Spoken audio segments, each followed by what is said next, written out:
मीरपुर नाम के शहर में तेजस अपनी पत्नी नीरू के साथ रहता था। पति पत्नी दोनों ही नौकरी करते थे।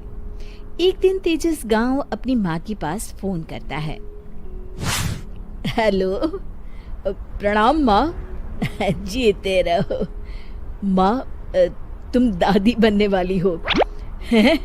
अरे वाह, ठीक है बेटा, मैं कल ही आती हूँ। जब माँ जी शहर पहुंची तो बेटे बहू ने बहुत अच्छे से स्वागत किया। लीजिए माँ जी, चाय। अरे गर्मा गर्म पकोड़े ले आओ माँ के लिए। नीरू रसोई में गई और 2 मिनट में ही पकोड़े ले आई। जी ये लीजिए। बहू जादू से बनाए हैं क्या? अभी तो रसोई में गई थी। यम्मी। माँ जी, शीला रसोई में पकोड़े तल रही है, मैं बस लेकर आई। हे भगवान, मेरा धर्म भ्रष्ट कर दिया तूने। अब तो गंगा जल से शुद्धिकरण करना होगा।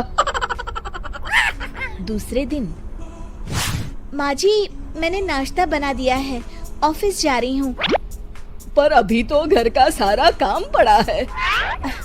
शीला आती ही होगी, झाड़ू पोछा बर्तन कपड़े वो सब कर लेगी। हमारे जमाने में घर का सारा काम हम ही करते थे। जी माँ जी, आप बहुत होशियार हैं, मैं घर ऑफिस दोनों नहीं संभाल पाती। तो जरूरत क्या है घर से बाहर जाकर चाकरी करने की? वैसे भी घर का काम खुद करने से घर में बरकत आती है, समझी? पर माँ जी। पर वर कुछ नहीं, इस महीने की पगार मिले फिर ऑफिस बंद। हाँ। रात को नीरू तेजस से कहती है, सुनिए जी, माँ जी बोल रही थी कि मैं नौकरी छोड़ दूं। वैसे ठीक ही तो है, अभी तुम्हें आराम की जरूरत है। फिर भी आराम कहाँ, शीला को छुड़ाने के लिए बोल रही थी। तो अब 24 घंटे में इतना काम तो कर ही सकती हो। पर जॉब पसंद है मुझे, घर पर मन नहीं लगेगा। अगले दिन जब दोनों ऑफिस के लिए निकल रहे थे, मेरी तो कोई कीमत ही नहीं है इस घर में। माँ जी, आजकल महंगाई बहुत है, रहन सहन भी बदल गया है, दोनों नौकरी करते हैं तभी ठीक रहता है। अच्छा, तू कहना क्या चाहती है? मेरा बेटा तुझे बिठा के खिला नहीं सकता? तू ही इस घर का खर्च चला रही है, हैं? नहीं माँ जी, मेरा वो मतलब नहीं था। मतलब खूब समझती हूँ, ये बाल धूप में सफेद नहीं किए मैंने। हाँ। अब तो ये रोज का काम हो गया था। तेजस भी रोज की झिकझिक से परेशान हो गया था। एक दिन उसने कहा, नीरू, वैसे भी तुम्हें मैटरनिटी लीव मिलने वाली है, तो अभी से ही छुट्टी ले लो। पर क्या, मेरी सैलरी अच्छी खासी है। आखिर नीरू ने रिजाइन कर दिया।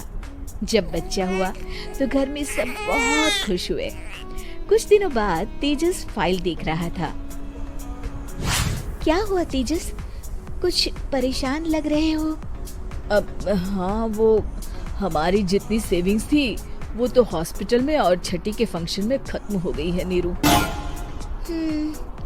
और अभी वैसे मंदी चल रही है तो मैं बोल रही थी कल मुन्ना को हेपेटाइटिस का टीका लगवाना है। नीरू, क्या पोस्टपोन नहीं कर सकते? नहीं जी, बिल्कुल नहीं। अब तेजस को समझ में आ रहा था कि उससे गलती हुई है। पैसों की कमी का असर घर के माहौल पर भी पड़ रहा था। अगले दिन, बेटा मेरा चश्मा और ये दवाइयाँ ले आना, पर्चा देते हुए माँ जी ने कहा। जी।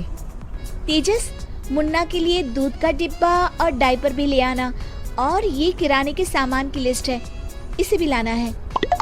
तेजस गुस्से में लिस्ट मरोड़ कर फेंकता है और चिल्लाता है, पैसे क्या पेड़ पर उगते हैं? ये ले आना, वो ले आना। अरे पर ये जरूरत का सामान ही है। वो गुस्से में बिना कुछ कहे ऑफिस चला गया। अरे लंच तो ले जाइए। नीरू दौड़कर डिब्बा पकड़ाती है। एक दिन खाना खाने के बाद, नीरू, अब तो मुन्ना कुछ बड़ा हो गया, तो अब तुम वापस ज्वाइन कर लो ना जॉब। पर इस रिसेशन में जॉब मिलना बहुत मुश्किल है। ट्राई तो करो। फिर मुन्ना? माँ जी है ना, और एक फुल टाइम मेड भी लगा लेंगे। पर माँ जी, उन्हें तो पसंद नहीं। तभी माँ जी वहाँ आ जाती है और प्यार से नीरू के सर पर हाथ फेरते हुए बोलती है, अब मेरी समझ में आ गया बहू, पहले के और अब के समय में अंतर है।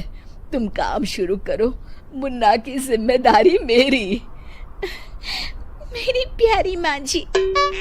ये कहकर नीरू उनके गले लग गई। शिक्षा, परिवर्तन संसार का नियम है, हमें भी समय के साथ चलना चाहिए। उम्मीद है कि आपको हमारी ये कहानी पसंद आई होगी।